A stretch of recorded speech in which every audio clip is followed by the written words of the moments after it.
And while this violence, of course, impacts all communities, we also know it does not do so equally when Latino Americans are twice as likely to be victims of gun homicides. But again, instead of passing reasonable gun safety laws, these extremists suggest teachers should just strap on a gun in their classroom. This on top of an agenda to... Big news has been announced and there are new proposals currently on the table. It would make a dramatic positive impact for the Social Security people. Joe Biden is making a big decision on this in order to try to avoid Social Security cuts for all recipients. Top senators for both parties are working to save Social Security benefits. Everyone in DC knows that Social Security is in trouble. They only have to listen to the federal government and the program's trustees. In the latest report, the trustees projected that Social Security's combined trust funds is already running out of money, and by 2034, the program is done. But some in Washington are working on solutions to prevent the program from becoming insolvent.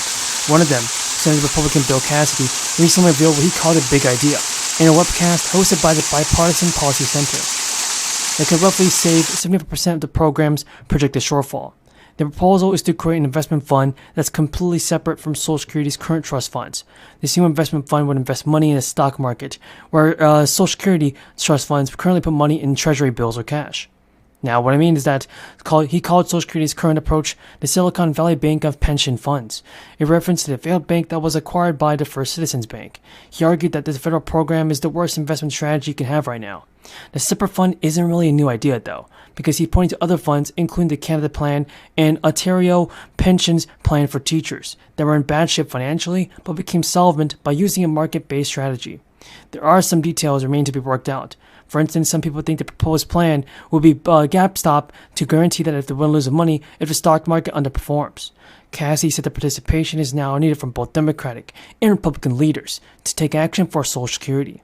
Even though the President and Congress have limited options for preserving Social Security, they can either raise additional money, reduce benefits, or do both. Because President Biden has been adamantly against any reduction in benefits. Even Senator Cassidy said that it's not right to do that. Steep benefit cuts are on the way if nothing is done. Because of this, Americans who have retired yet should save as much as they can in retirement accounts to get things ready for the financial shortfall. And Senator Cassidy stated in the Bipartisan Policy Center that it's going to take a while and take both sides to get this deal done. Kind of taking it on the chin, particularly at the gas pump or even at the grocery store. So any little bit is a big help. It's transition to the cold weather day for retiree Pat Siraki of Livonia. He put away the summer pinwheels and plants, but his outdoor work came after his computer check of the Social Security increase. Americans who are on Social Security are expected to get more in their monthly check. The U.S. government is expected to announce what could be one of the biggest rate hikes in decades tomorrow. Target 12 consumer investigator Sarah Granelli breaks down that and what it could mean for you. % is already the biggest bump to benefits since '81, when the COLA hit an all-time high of 11.2%. According to a poll from the Motley Fool, some say it's just not enough to deal with ongoing inflation.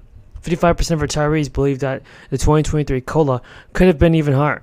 Advocates for seniors also argue that the Consumer Price Index for urban wage earners and clerical workers is the metric used to calculate the annual adjustment isn't as accurate for the economic needs of the people. And I agree. This year's COLA was 5.9%, still not enough. Itself is a 40-year record broken this year, but the annual inflation rate was just 7.7 for the 12 months that ended in October. So it peaked in June at 9.1%. And according to the Citizens League, August 2022, COLA fell again by 48%. It means the average beneficiary was shortchanged $417 for the year to date. Senior Citizens policy analysts also told CNET that we anticipate an ongoing shortfall in 2023.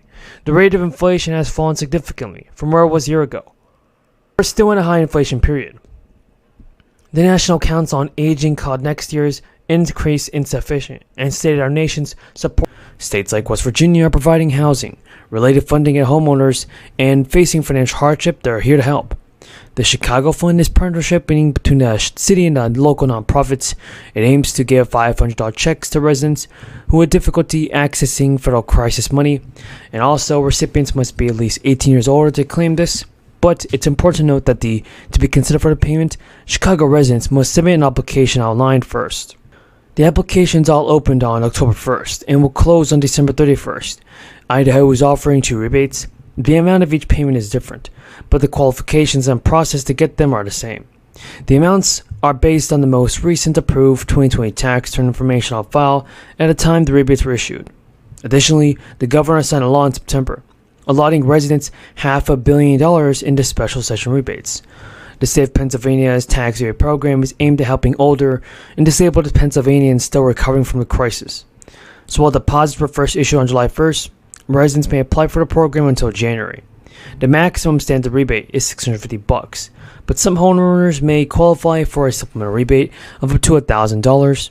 Renters and homeowners who make $8,000 or less also should get a $650 check. And Hawaii sent out its first-time tax refund to residents in August, but they're still going to be sent out to the end of the year. Hawaii's Department of Taxation said the checks were sent during the last week of August, but will be issued in phases. Residents making less than $100,000 annually will make $300 rebates, while workers earning between $100,000 and $200,000 are in line for $100.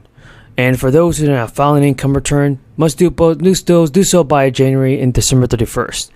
So prize bonus checks of $600 are still going out to a group of Americans before the new year, but there's specific criteria that must be met to qualify for the check. The bonuses come courtesy of the city of Denver, who decided to give the residents $600 checks to combat its staffing shortage. The city council approved the bonus and plans to fast-track the cash to most city workers by Friday. According to city officials, the bill stipulates the bonuses are an appreciation for their dedication and service in 2022, when staffing shortages continue to impact departments and agencies across the country, often at the expense of the city workforce. Those who had to work in person at least half of the time also received pay.